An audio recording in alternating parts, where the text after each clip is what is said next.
There's a lot you can glean from being observant.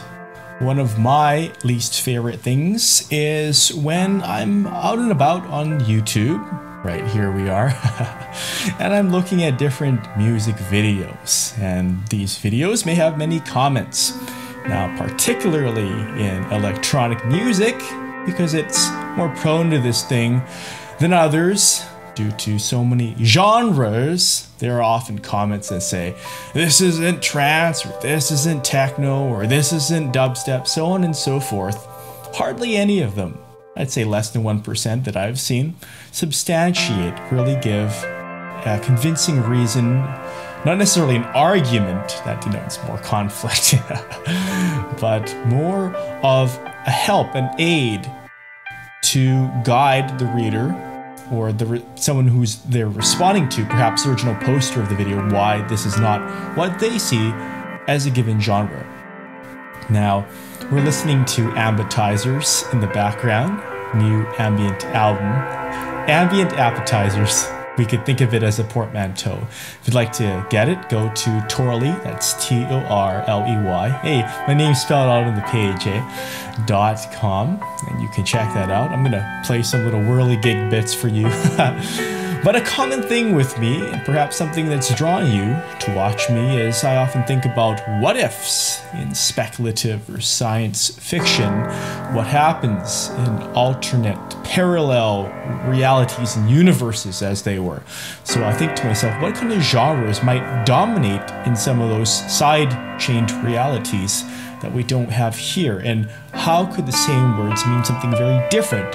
Furthermore, if I were an import-export company, and I just realized that MIT backwards is Tim, flip the negaverse, what could I do as an import-export company to bring that sort of stuff in and market it? Now, this may seem a little far-fetched, bizarre even on some levels, but we look at Planet Earth. We look at how Japanese manga and anime is marketed to an American audience, and nowadays there's all these cosplay conventions, or the cultural rise of Bollywood, and how something like Slumdog Millionaire really crossed over any perceived cultural chasm. It helped to have the equivalent of Who Wants to Be a Millionaire in that without Regis. So those are the things I often concern about. Genre to me is useful, and I'll reiterate this many times, if it's a label for accessibility and convenience, not if it's used to restrict a style or if it's used in stupid fucking word wars as SFW. That's not safe for work, mind you. Because I sometimes think to myself, for instance, a persona like someone like Tracy Morgan, he's pretty out there, he's very raw and candid, and I can really admire that, and caught some people off guard that his stage act was a lot raunchier than what you might see him on S30 Rock. And I draw parallels to that, and it's really a perception thing of how we present ourselves and what the world sees of us. Like, for instance, I'm often thought to be a very jolly, jovial character, and often that is true. But of course, I have my brooding emo times. It's difficult. See, it's so difficult to see that. It's difficult to really think about someone who has conflicted, contradictory parts they're attempting to resolve in their life's journey. But I do believe from talking with so many people that it's a lot more universal than some of us would have us believe. And I think, though, this day and age, it's tough because we are cramming so much information into our heads, and a lot of it we may never use. There is that pressure of change. There's that pressure to respond quickly. And so we often blurt out things that haven't fully formed. And then someone else says STFW. I know you know what that's short for, I hope.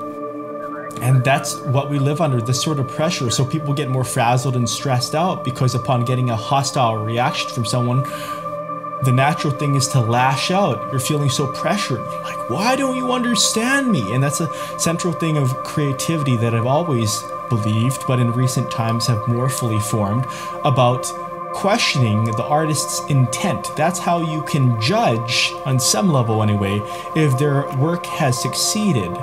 So of course the fan may hate it, but the artist views it as an important step to another level which this same fan may love.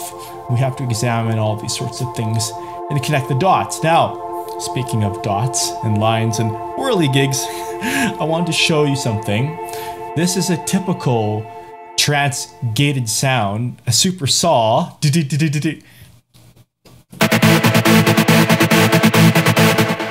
Right, so if you've ever heard a lot of trance, it uses that. Now, when I first heard of trance music, I became very curious. Why is it called trance? Does it just put someone into a spell, something beyond the meaning? Just like the map is not the destination, so these genre names, they inspire me to look. How did it become named this? And all the crazy sub-styles, I don't really even use that, but like psy-trance or tech trance, it's just really funny. So I see the comedy in these things.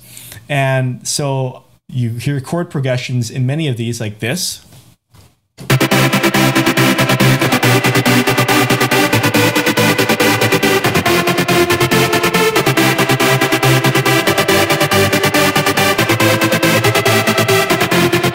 And there's another one, of course, you can see the MIDI keys. That's handy right there. So if you play this.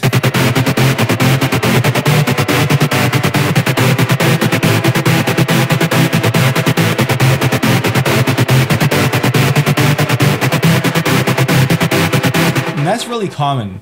And some people say the super saw is overused. But to me, sometimes that's like saying you play ragtime music, you play Baroque music, then the piano is overused or the harpsichord is overused. I think it is because of these sounds that are so identified with a genre, you can't separate them. You can vary them, you can extrude them, you can use different sounds, of course, but they'll always be recognized with that. Just like a great like Babe Ruth, he's dead, but he'll always be recognized with baseball as we know it today. Maybe very different in the future when we evolve to have 4 arms, but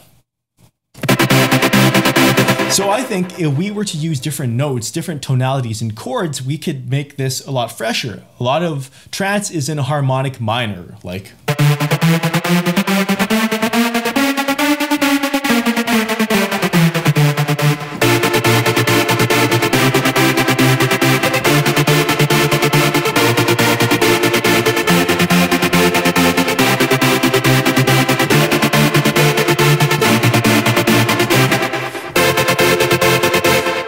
Little modulation there to major, but you see how it is. But I think if we were to play different scales, like something vaguely Middle Eastern inspired, and I don't have micro tones on here, but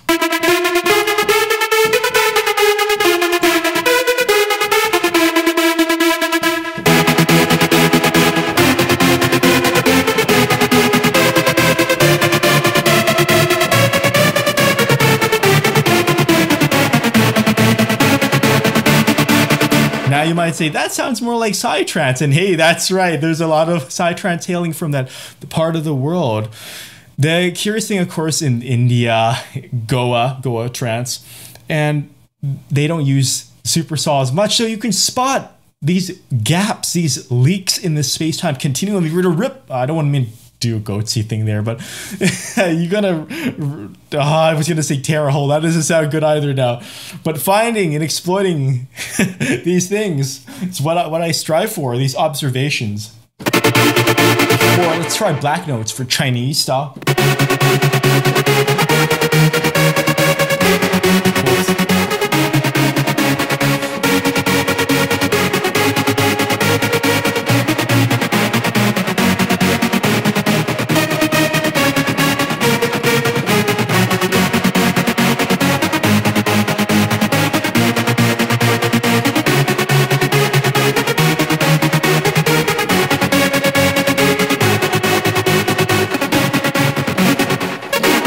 So on and so forth. That's just set to go over and over again. But that's a good example of when you take a sound that is very familiar, you place it in a new context. It's like you're sometimes afraid to let your children wander the world and explore, but they have to have those experiences themselves. And they may act very differently there or around their friends than they do with you. Certain masks and personality attributes which we emphasize in certain situations around certain people, and that's just part of it. But hopefully someone can become reconciled, recognizing that across the world there are all these kinds of music, and instead of judging certain genres so harshly, like, oh, I hate rap or I hate country, I prefer to listen to it. And I have a very simple rule. The rule goes like this: if I like it, then I like it.